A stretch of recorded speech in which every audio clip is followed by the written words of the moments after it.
बिस्मिल्लाहिर्रहमानिर्रहीम। अज़ीज़ तलबा अस्सलाम वालेकुम। हम रिलेशन की टाइप्स पढ़ रहे हैं। तो लास्ट वीडियो में हमने 2 टाइप्स पर डिस्कस की थी। एक थी वॉइड या नल, और उसको हम एम्प्टी रिलेशन भी कहते हैं, बहुत सिंपल थी। और दूसरा हमने बहुत ही अहम रिलेशन पे बात की थी जो कि था डायगोनल और आइडेंटिटी रिलेशन। आज हम बात करते हैं रिफ्लेक्सिव रिलेशन क्या है। जी students, very important, reflexive relation. इसकी डिटेल देखते हैं। सबसे पहले इसकी definition, A relation R on a set A is said to be reflexive। कब रिफ्लेक्सिव होगा? इफ, जो हमने लास्ट वीडियो में आइडेंटिटी रिलेशन पढ़ा था, सपोज उसको हमने आई से डिनोट किया था, ये सबसेट होना चाहिए आर का। ठीक है, सबसेट का मतलब क्या है? For all A belongs to A related A। इसको हम ऐसे भी लिख सकते हैं, A, A belongs to R for all A belongs to A। जी स्टूडेंट्स, अगर आइडेंटिटी जो है उसमें जितने भी ऑर्डर पेयर आते हैं वो सारे के सारे ऑर्डर पेयर होने चाहिए इस रिलेशन में। इसके अलावा जितने मर्जी हो सकते हैं उससे हमें कोई लेना देना नहीं है। बट आइडेंटिटी रिलेशन जो है वो कंटेन करना चाहिए इस रिफ्लेक्सिव को। फिर उसको हम बोलेंगे रिफ्लेक्सिव। अगर इसमें आइडेंटिटी का एक भी ऑर्डर पेयर नहीं हुआ, पूरा का पूरा आइडेंटिटी होना चाहिए। एग्जाम्पल देखते हैं, फिर आपको अच्छे से समझ आएगी। जी स्टूडेंट्स, ये देखें, सपोज एक हमारे पास रिलेशन है 1 1 2 2 1 3 2 3। जी, क्या ये रिफ्लेक्सिव होगा? बिल्कुल भी नहीं, क्योंकि अगर हम सेट ए जो है, मैंने कहा था हमने थ्रू आउट इस सेट की बात करनी है 1 2 3 की। तो अगर हम इस सेट को देखें तो इसका डायगोनल जो रिलेशन है या आइडेंटिटी रिलेशन क्या होगा? 1 1 2 2 3 3। तो ये टोटली जो 3 पेयर हैं ये कंटेन होने चाहिए इसमें। ये इसमें अगर होंगे, उसके अलावा जितने मर्जी ऑर्डर पेयर हों उससे हमें कोई सरोकार नहीं है, उसके अलावा हों या ना हों। लेकिन ये तीनों लाजमी होने चाहिए। कौन से? 1 1 2 2 एंड 3 3। अगर ये तीनों इसमें होंगे तो रिफ्लेक्सिव होगा, अदरवाइज नहीं। अब इसमें क्या खामी है? 3 3 नहीं है, तो ये रिफ्लेक्सिव होगा? बिल्कुल भी नहीं। अब देखें, सपोज ये फाई, क्या ये फाई जो है ये रिफ्लेक्सिव होगा? बिल्कुल भी नहीं, क्योंकि रिफ्लेक्सिव की शर्त है आइडेंटिटी उसमें होना चाहिए सारा का सारा। अगर हम देखते हैं ए क्रॉस है, तमाम कार्टेशियन प्रोडक्ट जिसको हम फुल रिलेशन भी बोलते हैं, अगर हम सारा ही ले, ठीक है, तो क्या ये होगा? जी बिल्कुल ये होगा, क्योंकि इसमें आइडेंटिटी भी आ जाता है। उसके अलावा जो मर्जी आए, इट मीन्स डैट ये भी क्या है? रिफ्लेक्सिव है। और देखते हैं, सपोज हमारे पास 1 1 है, 2 1 है, 2 2 है, 1 3 है, 3 3 है। जी स्टूडेंट्स, क्या ये रिफ्लेक्सिव होगा? तो आपने जस्ट क्या चेक करना है? आइडेंटिटी। जी आइडेंटिटी है तो ये रिफ्लेक्सिव है। इसके अलावा जो मर्जी हो उससे हमें बिल्कुल भी परवाह नहीं है। जस्ट हमने रिफ्लेक्सिव अगर देखना है, किसी भी रिलेशन को बताना हो कि ये रिफ्लेक्सिव है कि नहीं, तो क्या हमें देखना पड़ेगा? इसमें आइडेंटिटी है, अगर है तो ये रिफ्लेक्सिव है। जी स्टूडेंट्स, अब हम देखते हैं कि जो रिफ्लेक्सिव रिलेशन हैं टोटल कितने हो सकते हैं किसी भी कार्टेशियन प्रोडक्ट के, किसी भी सेट के टोटल रिफ्लेक्सिव रिलेशन, उनकी टोटल तादाद कितनी पॉसिबल हो सकती है। हम उसका कोई फार्मूला अगर है तो कैसे है वो अभी हम देखते हैं। स्टूडेंट्स, अब हम देखते हैं total number of reflexive relation.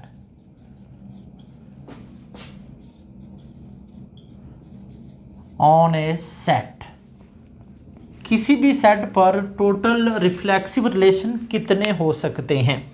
तो हम सेट ए की बात कर रहे हैं जिसमें हमने कहा था 3 एलिमेंट हैं। अब देखिए ए क्रॉस ए इसका बनाते हैं। तो अब जो है ए क्रॉस ए जो है मैं कुछ इस तरीके से बनाने लगा हूँ ताकि हम इजीली समझ सकें कि कितने एलिमेंट आएंगे।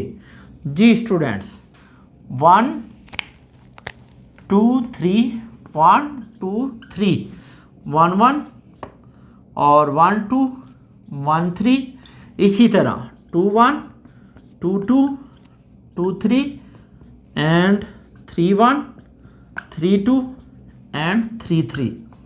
जी स्टूडेंट्स, बिल्कुल ए क्रॉस ए में कितने ऑर्डर पे टोटल आएंगे? 9। अब ये 9 कैसे आते हैं? अगर ए में सपोज n एलिमेंट है, ठीक है, तो टोटल ए में अगर n एलिमेंट हैं तो टोटल ऑर्डर पेयर कितने होंगे? Order pair in A cross A जी n स्केयर। n को n से मल्टीप्लाई करेंगे तो टोटल n स्केयर आएंगे। जैसे कि इसमें टोटल 3 एलिमेंट हैं, 3 × 3 9, तो ये देखें ये 9 पॉसिबल ऑर्डर पेयर हैं। अब इसमें देखें कि ये जो ऑर्डर पेयर हैं ये हैं डायगोनल, ठीक है, और डायगोनल किसी भी कार्टेशियन में हमेशा यही होते हैं। और इसमें आप अगर डायगोनल को सेपरेट करें तो उसकी तादाद इन जनरल n होगी, क्योंकि ये देखें ये 3 हमने अगर सपोज ये 3 लिए हैं तो 9 में से जो 3 हैं वो क्या है? डायगोनल, ठीक है। अब जो रिमेनिंग हैं वो हैं नॉन डायगोनल, तो उसको कैसे रिप्रेजेंट करेंगे? अगर हमारे पास टोटल ऑर्डर पेयर है n स्केयर, उसमें n जो है डायगोनल हैं, तो माइनस अगर n कर दें तो जो बाकी रिमेनिंग हैं वो बनेंगे नॉन डायगोनल। ये फिर कौन से होंगे? नॉन डायगोनल पेयर, ठीक है। और ये फिर कौन से हैं? डायगोनल। जी स्टूडेंट्स, हम चाहते हैं कि ये बताएं कि टोटल कितने रिफ्लेक्सिव रिलेशन होंगे। तो ये बन गया टोटल नॉन डायगोनल और ये हैं डायगोनल। जैसे कि ये 3 हैं और बाकी जो बचते हैं 9 में से 3 को माइनस करें तो बाकी नॉन डायगोनल 6 ही रहते हैं। अब देखें स्टूडेंट्स, हमारे पास जो अभी रिफ्लेक्सिव रिलेशन क्या है? 1 1 2 2 और 3 3। रिफ्लेक्सिव रिलेशन में ये लाजमन होना चाहिए, ठीक है। इसमें अगर एक भी कम होता है तो इसका मतलब है वो रिफ्लेक्सिव ही नहीं होगा। तो ये जो डायगोनल है ये सारे का सारा मस्ट होना चाहिए, इस पे ऑप्शन है ही नहीं, इस पे कोई चॉइस नहीं है। ये जस्ट आपने कंटेन करना है तो रिफ्लेक्सिव बनना है, मतलब इस पे कोई चॉइस नहीं है। तो ये सारे का सारा 1 एक दफ़ा ही लेंगे, ठीक है। अब देखें जो नॉन डायगोनल है, ये सपोज इसकी बात करते हैं नॉन डायगोनल, ये हम ले भी सकते हैं, इसमें रिफ्लेक्सिव में ना भी लें तो गुजारा हो जाता है। इसका मतलब है इसकी ऑप्शन कितनी है? 2, और डायगोनल की जस्ट 1 ऑप्शन है कि इसको लेना ही लेना है, ठीक है। और नॉन डायगोनल के हर पेयर की कितनी ऑप्शन है? बिल्कुल हर पेयर की 2 ऑप्शन है। टोटल पेयर कितने हैं? इतने। हर एक की कितनी ऑप्शन है? 2। तो हम क्या करेंगे? 2 की power n square minus n लेंगे, और अगर 1 की पावर n लेंगे तो 1 ही रहेगा। इट मीन्स डैट ये फार्मूला है 2 की power n square minus n, total number of reflexive relation on any set अगर हम निकालना चाहते हैं तो इस तरीके से हम फाइंड करेंगे। अब हम इसको ग्राफ में रिप्रेजेंट करते हैं और इसका मैट्रिक्स बनाते हैं कि इसका मैट्रिक्स कैसे बनेगा। जी स्टूडेंट्स, सपोज हमारे पास एक रिलेशन है 1 1 2 2 3 3 1 2 1 3। तो हम इसका ग्राफ बनाते हैं। तो सबसे पहले देखें ये रिफ्लेक्सिव है जी, बिल्कुल इसमें ये देखें आइडेंटिटी है। तो अब इसका ग्राफ कैसे बनेगा? हमारे पास 3 पॉइंट हैं ग्राफ में, इसको हम क्या कहते हैं? वर्टेक्स। तो ये है डायरेक्टेड ग्राफ। जी स्टूडेंट्स, अब देखें सपोज ये 1 ये 2 ये 3, तो जितने भी रिफ्लेक्सिव रिलेशन होंगे उनमें ख़ास बात क्या होगी कि हर एक वर्टेक्स पर लूप होगा। जी स्टूडेंट्स, लूप मतलब ये कंटेन करता है डायगोनल को। तो डायगोनल का हमने ग्राफ बनाया था, तो हर पॉइंट पे हर वर्टेक्स पे क्या होने चाहिए? लूप। अब लूप के अलावा अगर एज हैं तो कोई बात नहीं, लेकिन हर वर्टेक्स पर लूप लाजमी होना चाहिए। अब देखें 3 3 ये तो बन गया लूप। 1 2 1 से 2 तक ये है H, इसको हम कहते हैं H। जी स्टूडेंट्स, और 1 से 3 ये भी एक एज है। इसका मतलब है कि रिफ्लेक्सिव में लूप मस्ट है। उसके अलावा एज जो हैं वो हम जितने मर्जी बना सकते हैं। एच जो हों या ना हो उससे कोई फ़र्क रिफ्लेक्सिव को नहीं पड़ेगा, लेकिन फ़र्क किससे पड़ेगा? अगर किसी भी वर्टेक्स पर लूप ना हो तो इट मीन्स वो रिफ्लेक्सिव नहीं होगा। तो इसका अगर हम ड्रा करें मैट्रिक्स, तो वो देखते हैं कैसे ड्रा करेंगे। 1 2 3 1 2 3। जी स्टूडेंट्स, बहुत आसान है। इसमें देखें 1 1 2 2 3 3 मस्ट है। अब इसके अलावा देखें 1 2 1 2 ये भी है, 1 3 ये भी है। जो नहीं है वो हम क्या लिखते हैं? 0। तो रिफ्लेक्सिव में डायगोनल 1 1 होने चाहिए। इसके अलावा अगर 1 आ जाए तो ठीक है, ना आए फिर भी ठीक है।